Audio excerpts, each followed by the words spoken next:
యాదాద్రి జిల్లా చౌటుప్పల్లో high tension నెలకొంది. కాంగ్రెస్ జెండా గద్దెలను దుండగులు కూల్చివేశారు.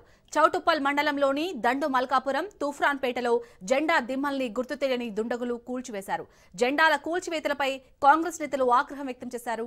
పోలీసులు కేసు నమోదు చేసుకుని దర్యాప్తు చేస్తున్నారు. గ్రామాల్లో ఎలాంటి అవాంఛనీయ ఘటనలు చోటు చేసుకోకుండా పోలీసులు భద్రతను ఏర్పాటు చేశారు.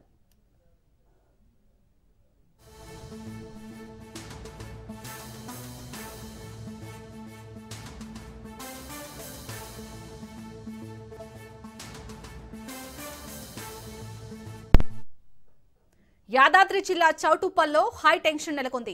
కాంగ్రెస్ జెండా గద్దెలను దుండగులు కూల్చివేశారు. చౌటుప్పల్ మండలంలోని దండు మల్కాపురం, తూప్రాన్పేటలో జెండా దిమ్మల్ని గుర్తు తెలియని దుండగులు కూల్చివేశారు. జెండాల కూల్చివేతలపై అక్కడి కాంగ్రెస్ నేతలు ఆగ్రహం వ్యక్తం చేశారు.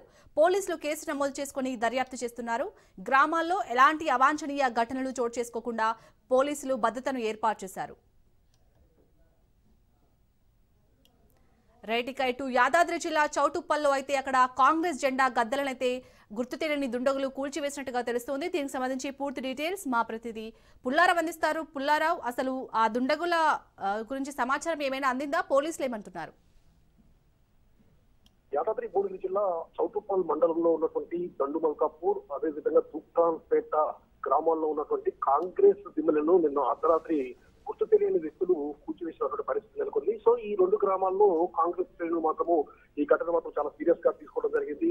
చుట్టుపక్కల ప్రాంతాలకు సంబంధించినటువంటి కాంగ్రెస్ శ్రేణులు మొత్తం కూడా వెంటనే ఆంధ్రకి రావాలని చెప్పేసి కూడా కాంగ్రెస్ పార్టీ సంబంధించిన వ్యక్తులు కూడా పిలిపించిన నేపథ్యం అయితే ఉంది. దీంతో ఆ రెండు గ్రామాల్లో కూడా ఉద్రిక్తత నెలకొందని చెప్పవచ్చు. సమాచారం అందుతున్నటువంటి పోలీసులు కూడా వెంటనే రెండు గ్రామాలకు చేరుకున్నారు. అక్కడ మోహరింపు చేసినటువంటి పరిస్థితి కూడా ఉందని చెప్పవచ్చు. అయితే ఈ రెండు విషయాలకు సంబంధించి, అంటే ఈ రెండు గ్రామాల్లో సంబంధించి కాంగ్రెస్ దిమ్మలను కూల్చివేసింది ఎవరు అనే విషయాలపై మాత్రం పోలీసులు పూర్తి స్థాయిలో దర్యాప్తు కొనసాగిస్తున్న నేపథ్యం ఉంది. ఆ రెండు కాంగ్రెస్ దిమ్మలను కూల్చివేసే సంబంధంలో మొత్తం సీసీ ఫుటేజ్ లో ఆ కూల్చివేతకు సంబంధించిన దృశ్యాలు మొత్తం కూడా రికార్డ్ అయిన నేపథ్యం ఉంది. సో ఆ వ్యక్తులు ఎవరు అనే విషయంపై మాత్రం పోలీసులు దృష్టి సారించారు. దీనికి సంబంధించేసేసి ఒక విషయం మాత్రం నిలకొచ్చుకుని పోలీసులు కూడా ఆ యొక్క కూల్చివేతలో పాల్గొన్నటువంటి వ్యక్తులు ఒక వ్యక్తిని కూడా ఐడెంటిఫై చేసినట్టు కూడా మనకు తెలియవస్తుంది.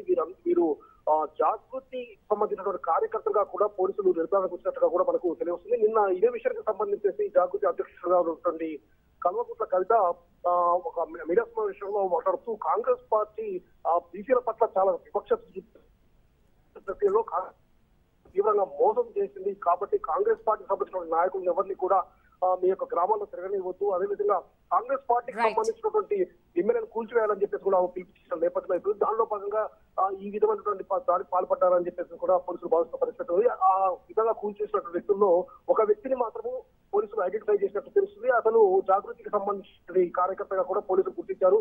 ఇంకా దీనికి సంబంధించిన పూర్తి వివరాలు మాత్రము పోలీసులు మాత్రము వెల్లడించాలని చెప్పి కూడా చెప్పవచ్చు. Right, thank you Pullarao.